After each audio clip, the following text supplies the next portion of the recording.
This is 29th of November 2024.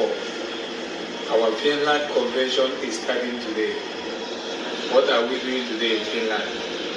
Today marks the beginning of the 5 days convention, 29, 30, 1st, 2nd, and 3rd, where we declare the independence day of the United States of Biafra.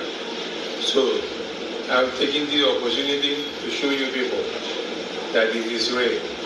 Finland is here. More than 1,000 people entered Finland yesterday, and today it continues. So, every doubting Thomas, I don't want you to doubt again.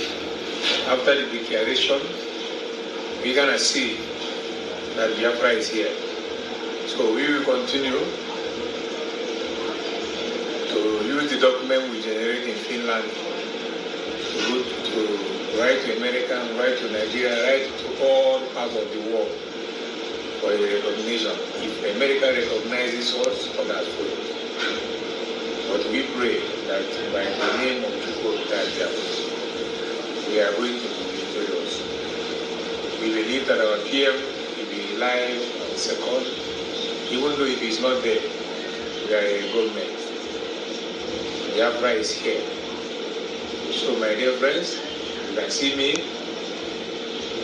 that we are standing firm, no going back. We must win. We have won already. This short video is to make you people to know that Biafra is here. Mazin Nande Kanu studied it, and Simon Ekpa, our Prime Minister.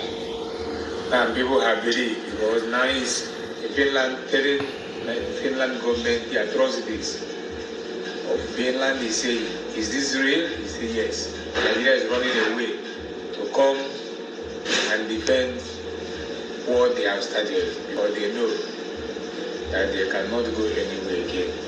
So thank you, my friends, thank you, my brothers and sisters, for this work that you have listened in a short while now. Victory is ours. Biafra is here. Biafra is. All right, welcome back, wonderful people. I know you have watched that video and you have seen what is currently going on. Before we continue, in case it's your first time of joining us on this wonderful channel, kindly go ahead and subscribe, like, comment, share, and also remember to on your notification button so that whenever our news drop, you will be the first. We'll collect them. Let's go down as in the hot. You don't shell for the obodo. As you can see, the Prime Minister of the Biafra Republic government in exile, Mazi Simon Ekpa Wanjoko, is still in the custody, but be that as it may, activities are still going on. Of course, you saw that broadcast where the man is talking about the kickoff of the Biafra referendum conference that is supposed to take place from the 30th of November to the 3rd of December. And he has promised that Ekpa will be live on 2nd of December to speak to the people. And as they go, many people are asking, why is Ekpa still in the detention of Finland? As we are making some verification and investigation to find out what is actually happening, we are able to come to the point that Ekpa was actually invited, and he was asked not to appear online for maybe like 2 weeks, so that there will be some proper investigation. But as it is, he was able to table to the Finland government a lot of things the NIG government has done to the indigenous people of Biafra. And as it is, the Finland government has been calling on the NIG representative to come and defend themselves. And as it be, the information reaching our table is that no one has come up to say, I'm going to defend my country, Nigeria. I am going to go and speak. And as it is, Ekpa is still winning, and it is believed that Ekpa is going to be free as soon as possible. We are say the NIG and government, them boys, they run. They say as Ekpa can't calm down, can't explain to the Finland government, can't explain, give Finland government concerning wetin dey happen for the obodo. I hear say the people wey dey come from the NIG government, they no wan come defend themselves again because e be like say wetin dem don commit against the people of Ndi Biafra, be like say e don too much. So as they call them, say okay, may they come defend themselves. They no fit defend themselves. Oh, the people no wan show face. So as e dey be, Ekpa still dey win. For Lagos, protests don break out in Lagos. Agitators send strong warning. They say some aggrieved persons stormed the Lagos State House of Assembly on Thursday to voice their dissent against the appointment of a traditional ruler in Ajah region of the state. Niger News learned that the group, consisting of members from Ajah community, contended that the matter concerning the ownership of Ajah is currently under judicial review and urged the Lagos state government to adhere to the court ruling and preserve the existing situation. The protesters displayed placards and banners to convey their discontent with the government's action. They asserted that no individual possessed the necessary historical or legal qualification to assume the title of Oba of Ajah, emphasizing that the only officially recognized chieftaincy in Ajah is that of Bail Olomodi of Ajah. The protesters warned that the imposition of an Oba in Ajah could incite disorder and disrupt the rule of law within the community. During the protest, Kazim Odunlami, the Secretary General of the Ajah community, remarked that the government decision was inconsistent with the cultural and traditional values of their community.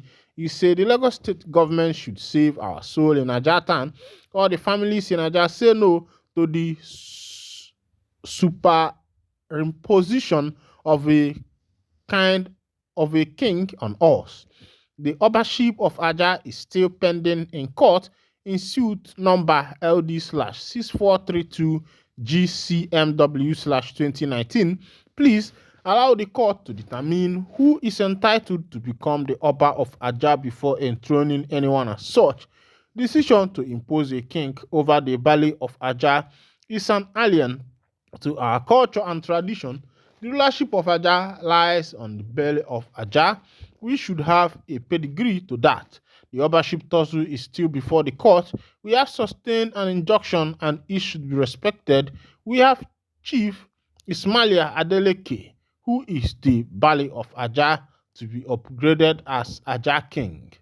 The demonstrator further asserted that the Bali of Ajah had governed the community for more than 300 years, emphasizing that this was an integral part of their culture and tradition. All right, I wonder the intruding of government into communal matters, even though the government have a say in communal matters, but as it is, I think in this case, the people should allow to practice their tradition as long as it does not endanger human life or cause taking of lives or something like that. When Ekpa says his team will participate in tournament, no one asks him who will organize it, Olayinka said. Let's go to this information. Somebody is kicking against Mazi Simon Ekpa because remember that Ekpa said that his team will participate in a tournament, the team of Biafra. But somebody is questioning what tournament is this and who organized the tournament. Meanwhile, let's go down to that information, and with that, we can shut the mouth of critics.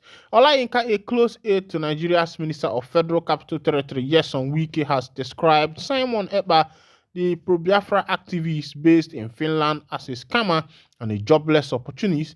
He criticized Ekpa for manipulating emotions of Igbo people and creating economic and social instability in Nigeria's southeast.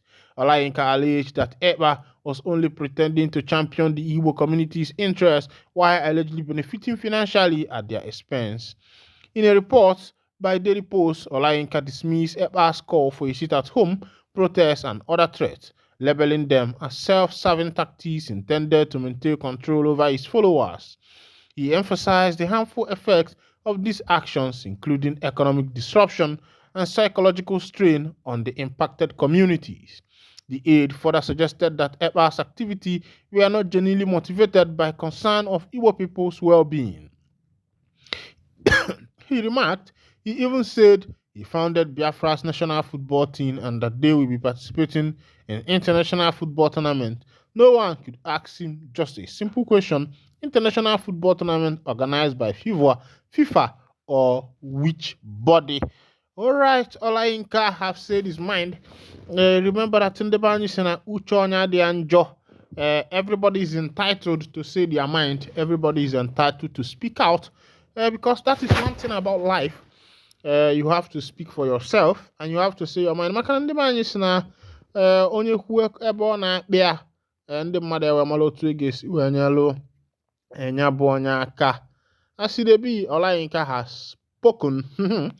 And I believe that those who know more about this, respond to Olayinka at the comment section down there. Let's see what your response will be. Imo State reels under debt as Governor Uzodimma owes 443 billion to contractors amid 163 billion domestic borrowing. All right, as it is, contractors are being owed 43 billion in Imo State, and also 163 billion has been owed as domestic debt in Imo State. Let's go down to the full detail of the information, and we say, Governor Hope Uzodimma, we hail you. We say thank you, Baba. We dey see what you dey do. We dey see your hand. By the time you go come out, Imo State could be empty and naked. The state also owes the CBN 70.8 billion from the differentiated cash reserve ratio it got. Review of the audited financial statement of Imo State has shown that the Governor Uzodimma-led government owes its contractors 43 billion and the Central Bank of Nigeria the sum of 89 billion as of the end of 2023. The report also shows that Imo State under Governor Uzodimma owes the Apex Bank the sum of 17.2 billion from the budget support granted to it by the central bank. The state also owes another sum of 63 million from the MSME Development Fund it got from the CBN. Another sum of 1.6 billion is owed by the state from the CBN COVID-19 Health Intervention Fund it received from the Apex Bank. The state also owes the CBN 70.8 billion from differentiated cash reserve ratio it got. The funds are listed against banks such as Fidelity Bank, Zenith Bank, Asset Bank, and Union Bank. Further review by Sarah reporters shows that the state owes another sum of 43.4 billion to contractors as of the end of the year 2023. In November 2021, it was announced that the Central Bank of Nigeria was giving each state of the Federation a fresh sum of 18.2 billion as budget support family. This came after the Apex Bank in April 2021 demanded payback of budget support loans granted states between 2015 and 2016. Nigerian states up till now have been struggling with their activities relying on the funding from the federally distributed revenue and heaps of loans. The loan usually lead to high debt servicing figure, which experts say have a negative impact on the development needs of state.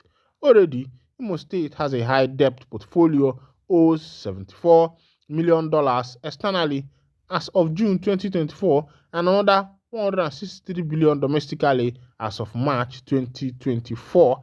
All right. My question is, what are the government doing with all this money?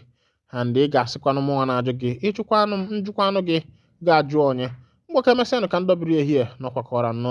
Thank you for listening. God bless you immensely.